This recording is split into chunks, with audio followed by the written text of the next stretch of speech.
Welcome, and thank you for choosing Communicate for your conflict negotiation and difficult conversations needs. My name is David Sheeler, and I'll be giving this presentation today. In today's presentation, we will be discussing conflict between parents and their 18 to 24-year-old college-bound students. This presentation has been adapted from Minnesota State Mankato's Parents in Transition program, and previously adapted from Britt Andriatta, Peter Russell, and Jan Standford's presentation at the University of California, Santa Barbara. This presentation will also relate the concepts and theories of Douglas Stone, Bruce Patton, and Sheila Heen's 1999 New York Times best-selling novel Difficult Conversations, as well as Michael Bloom's 5 stages of parental adjustment of adolescent separation. It is easiest now to introduce the first Bloom stage of adjustment. A reminder, while it is ordered in the presentation as the first stage, it may be experienced in any order or more than once, and this goes for all of Bloom's stages of adolescent separation. Ambivalence represents perhaps the messiest of these stages. Here, behavior is inconsistent. One minute your student may be acting very mature and rationally, while the next minute they may be crawling into bed with you and cuddling like they did as an 8-year-old during a thunderstorm. Let me also introduce then the first Stone, Patton, and Heen difficult conversations topic. Difficult conversations, or conversations with the potential to result in conflict, may first be broken down into 3 conversations: the what happened, the feelings, and the identity conversations. While each difficult conversation involves each of these component conversations, ambivalence at face may leave you as a parent asking, what just happened? Let's look at an example from Finding Nemo, a classic tale about a parental adjustment resulting from the sudden independence of a child.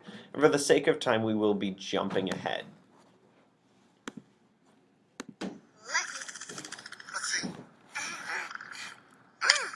You want to go to school this year? Because there's no problem if you don't. You can wait 5 or 6 years. Come on, Dad. It's time for school. Forgot to brush. Do you want this anemone to sting you? Yes. Brush. Okay, I'm done. Oh, you missed a spot. There. Right there.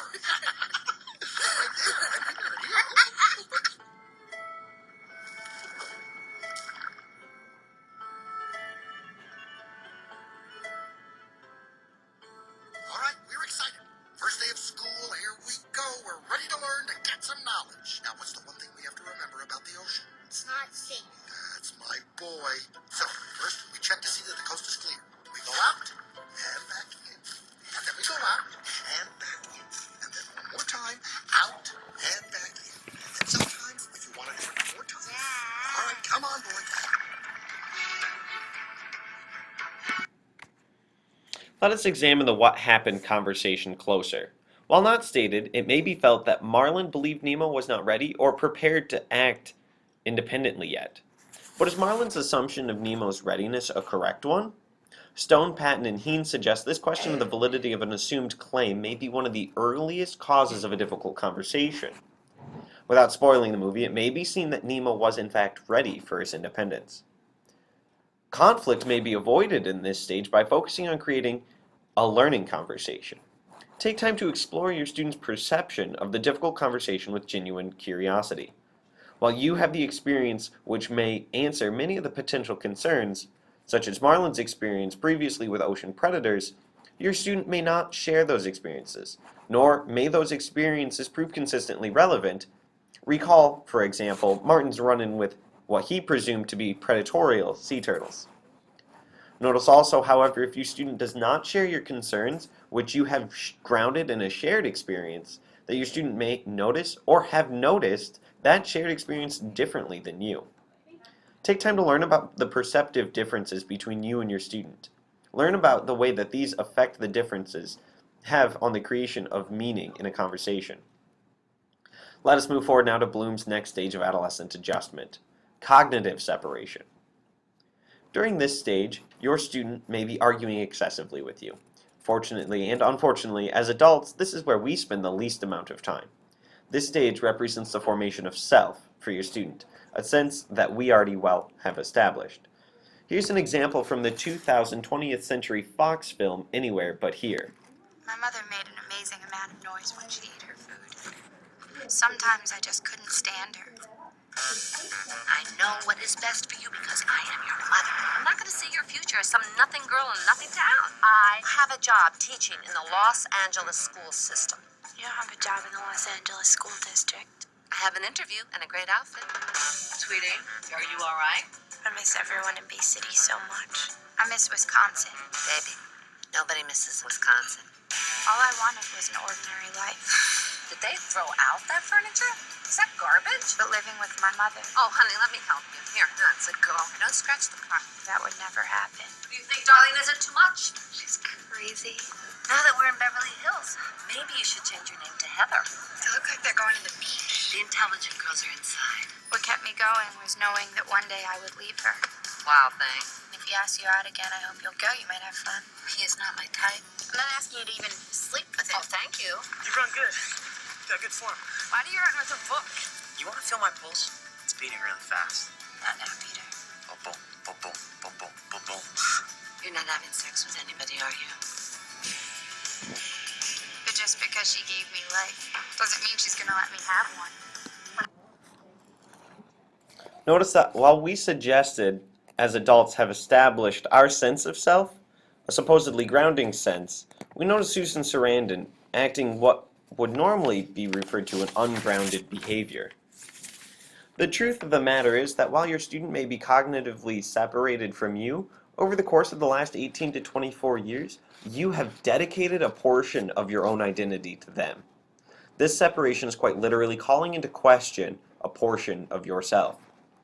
Stone, Patton, and Heen urge, however, that while examining the identity portion of a difficult conversation, the portion of the conversation that deals with your interpretation of meaning, not to allow yourself to become knocked off balance.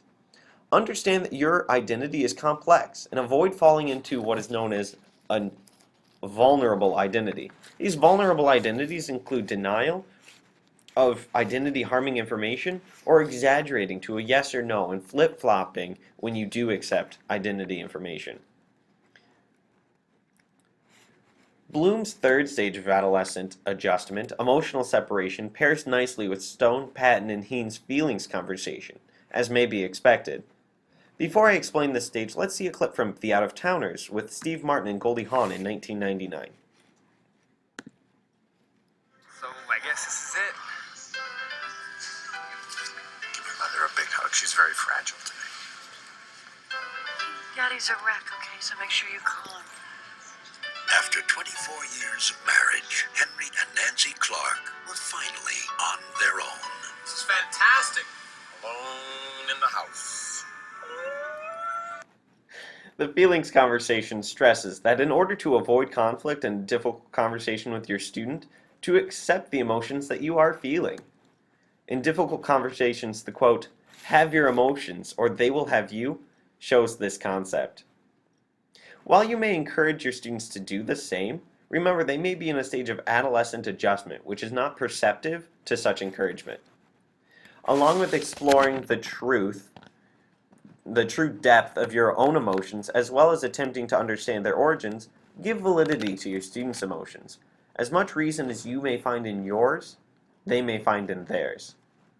Without proper emotional management, ingenuine behaviors may surface as well and create further difficult conversations.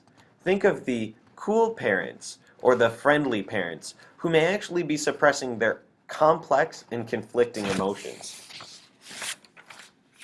The last two stages of Bloom's adolescent adjustment perhaps most accurately represent a successful conflict negotiation through difficult conversation methods. If done correctly, the last two stages of Bloom's adolescent adjustment may come quickly and be lasting. Values clarification represents what is most likely the most frightening stage for parents to witness their students pass through. Here, a careful understanding of identity will allow you to avoid conflict. During the values clarification stage, your student will test their own values. In parental guidance books of the past, parents have been told this stage is in fact more of a boundary test for students, ending only when a correction or warning has been issued. Rather, however, students are engaging in healthy identity creation. Your student is partaking in their own difficult conversation and is complexifying their identity, accepting and rejecting certain values.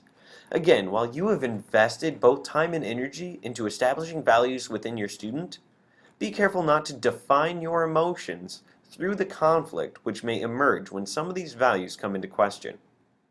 By understanding the need for this behavior, you may feel comfort in otherwise outlandish acts of defiance, Just know, often such behavior during this stage is temporary.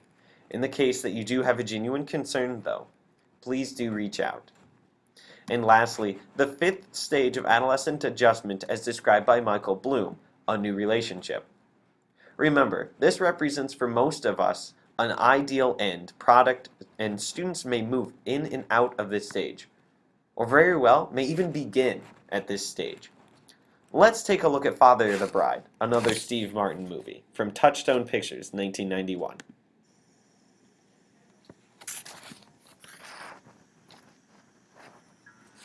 I used to think a wedding was a simple affair. Boy and girl meet, they fall in love, they say I do. I was wrong. That's getting married. A wedding is an entirely different proposition. You fathers will understand. You have an adorable little girl who looks up to you and adores you in a way you could never have imagined. Dad, I met a man in Rome, and we're getting married. I'm sorry, what did you say? I'm engaged. I'm getting married. Right then, I realized my day had passed.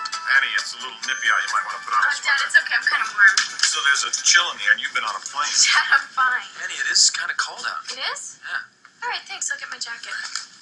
I was no longer the man in my little girl's life. Old Dad was history. I remember seeing someone who looked like Brian's twin on America's Most Wanted. First. In this clip, Steve Martin and his daughter had an ideal relationship. Throughout the movie, this relation falls into question, but ultimately returns by the end of the movie. Here's Steve Martin when he says, quote, "I was no longer the man in my little girl's life. Old Dad was history." And his acknowledgement of a new relationship that has come into being. It is not uncommon in this stage for conversations to become less difficult, and for your student to become more emotionally attached, while often becoming more physically distant. Let us remember again the video of Anywhere But Here with Susan Sarandon and Natalie Portman, who come together by the end of the movie in a new relationship, or Marlon and Nemo, who also find collaborative meaning. This new relationship should be the end product of careful application of the Stone, Patton, and Heen difficult conversation methods throughout the Bloom adolescent adjustment stages. So remember, in the coming months and years, you and your student may struggle and experience the joys of a new relationship or the struggles of a relationship you have currently matures. But by understanding the conversational components, you may avoid unnecessary conflict. Focus on learning conversations, complexifying your identity and limiting vulnerabilities, and acknowledging and accepting your emotions. Thank you again for watching the presentation, and feel free to revisit it or any of the other communication presentations. Thank you and have a great day.